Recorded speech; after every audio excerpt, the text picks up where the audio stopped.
And welcome to the Lyons Share, where we talk about family, faith, football, finance, and fun.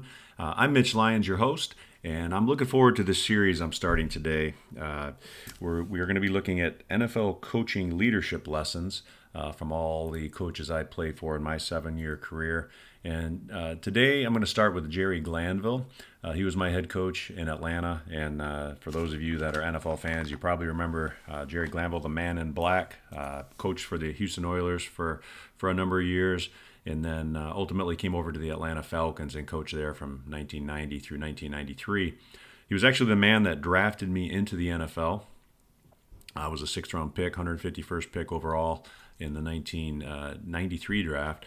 And Jerry was coaching the team, and he was quite a character. And my first experience with Jerry was actually prior to the draft when I was at the Senior Bowl down in Mobile, Alabama, which is basically a meat market of a week's length, putting on all your wares and showing NFL scouts what you have under the hood.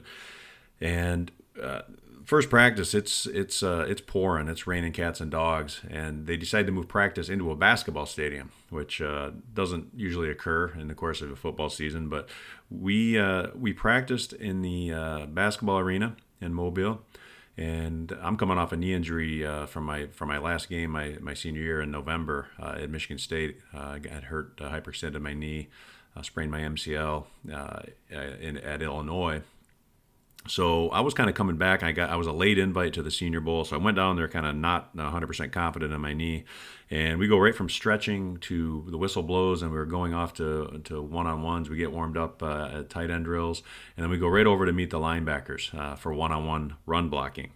Keep in mind, we're on a basketball floor. The basketball floor is raised a few inches, and there's coaches sitting right in the front row. We're over by the edge of the court, and the first guy I see is this guy dressed in black, Jerry Glanville, with a big old silver belt buckle, black boots, cowboy hat, sunglasses, even though we're inside.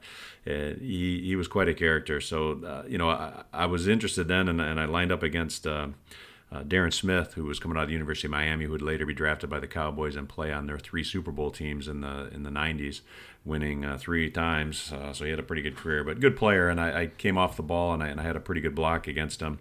And I remember Glanville taking notice, so I thought they might be interested. There'd been a scout that had done a few of our practices in the fall at Michigan State. So I knew they had interest, and I was getting some feelers from some of the coaches that would come work us out and whatnot. But as I ultimately get drafted by him, and coming into Atlanta, you've had some interesting characters there because Jerry, the one thing Jerry taught you how to do was have fun. Jerry loved life, still loves life. I think he's 82 years old now. Coached a long time. Coached as recently as 2019, actually, in the CFL. But just a lighthearted guy, loved life, got everything out of it he could, and he he had a penchant for kind of crazy stuff. People may have heard the stories of him leaving tickets for Elvis, and he raced trucks in the off season. And in fact, a lot of people know the Atlanta Falcons actually sponsored a NASCAR for him, a NASCAR car that he raced. But his thing was is he never called you by your name. You were either rookie or Car, whatever your number was. I was number 86, so he'd call me Car number 86, or he'd just call me Rookie. Or if he had a nickname for you, and the longer you were around him, you were more likely to get an actual nickname. So those varied from Eric Pegram, who was a running back who had a very hairy back. He called him Teen Wolf, so it was Teen Wolf or Car 33. And then he had other guys, Mike Ruther, who was a lineman. He was a bit of a crotchety old lineman, and his nickname was Badger for obvious reasons. He liked to badger people, and especially rookies. He liked to badger us big time. It would actually give you the wrong snap count coming out of the huddle if you didn't hear it clearly in the huddle and you're on scout team or whatnot. Hey Badger, what's it on? He'd tell you the wrong count just so you jump off sides. He was that kind of guy. But anyway, but Jerry's other thing that he's known for is in the NFL films where he's yelling at an official and he says, "This is the NFL," which stands for not for long. If you keep making calls like that, that's kind of where I was first exposed to him when he was coaching the Oilers, and he just he was a guy that players like to play for. And my rookie season, I come in there and I'm coming into a team that's got Andre Rison and Deion Sanders and Bobby Aber was coming over from the Saints, guys that I grew up kind of watching play, and and idolizing a little bit. So that was kind of surreal. So I go to my first mini camp. This is in June of 1993. And they had signed Pierce Holt. Pierce was a defensive lineman from San Francisco, and they had guaranteed him $7 million for 3 years to come over and try to revamp the Falcons defense. In fact, they had a marketing shtick that year that it was going to be the brick wall defense. So first minicamp, we don't have helmets on, we don't even have pads, you just have jerseys on, and I release inside on a crossing pattern, and Mike Gann, who's a longtime defensive end out of Notre Dame, he kind of jams me, and at the same time, Pierce is running a game where he's looping over over his teammate, coming up running a game on the defensive line, and we hit heads so hard, and I'm my bell's ringing. I finish my route, I turn around, and Pierce Holt's laying on the ground, holding his jaw, just writhing in pain. And I'm like, oh no, this is not good. Practice moves on. Pierce goes into the training room. Turns out he's broken his jaw. He has to have his jaw wired shut for 6 weeks. Not ideal when you're trying to get ready for an NFL season. And so the next practice, the next morning, I'm laying on the ground during calisthenics, and Badger happens to be next to me, and I see Coach Glanville coming across the field with his cowboy hat and his glasses and his Sansa shorts, and he says, "Badger, what round did I draft Car 86 in? The 13th?" Now, keep in mind, there was only 6 rounds back then, or 7 rounds, excuse me. And he's telling Badger that we drafted me in the 13th round. He comes over, and he's standing over me, and he says, "Look at you, breaking my $7 million man's jaw." He goes, "You do that again, rookie, you're going to be on the first bus out of here." And I was just like, "Yes, sir." I really wanted to say, well, maybe we should have helmets on, but which we did going forward, not surprisingly.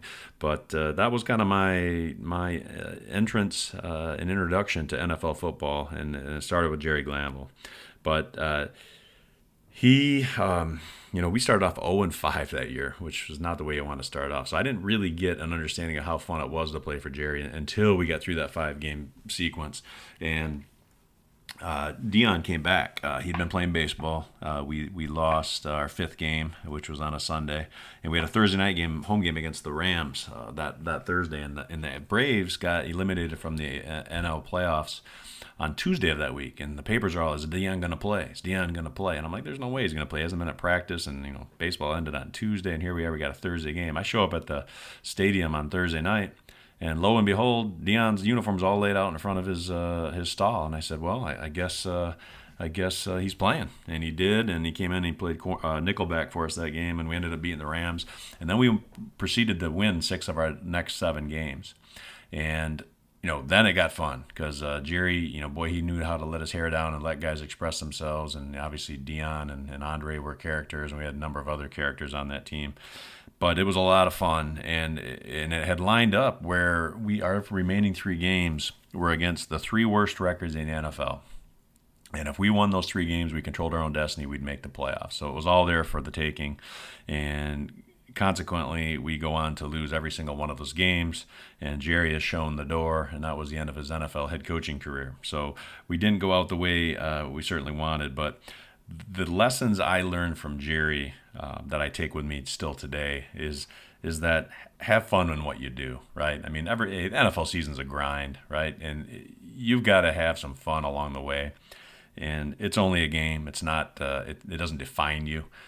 Jerry had a lot of interest, like I said, NASCAR and truck racing, and just he knew how to have fun. And the NFL season can be a drudgery at times, especially when you're losing. So you got to you got to take the good with the bad and kind of keep an even head. And Jerry kind of taught me to do that. So I only had the 1 year with him. It was a fun year, and I would love to have the opportunity to chat with Jerry, 30 years later, and just get his perspective on life. Maybe he remembers me, maybe he doesn't, but he certainly left a mark in a short amount of time for me. Like I said, he was showing the door, and then June Jones came in to replace him, who was our offensive coordinator on that team. So I'll have more to share about June, but this will wrap up our first in the series of NFL coaching leadership lessons. But Jerry Glanville, I'll just leave you with, the guy had fun, and he didn't take himself too seriously, and life was an adventure with Jerry. If you enjoyed what you heard, subscribe to our channel, and you can look forward to some future episodes along this same theme. Next up is June Jones, and a few funny stories out of that one. He was my coach the next 3 years in Atlanta. So I'll touch on some June stories and some lessons I learned from him. And if you want to go to MitchLyonsWealth.com, you can follow me on all my different social media platforms and YouTube page and whatnot, and check us out, all the things we do. All right, so until next time, we'll talk to you.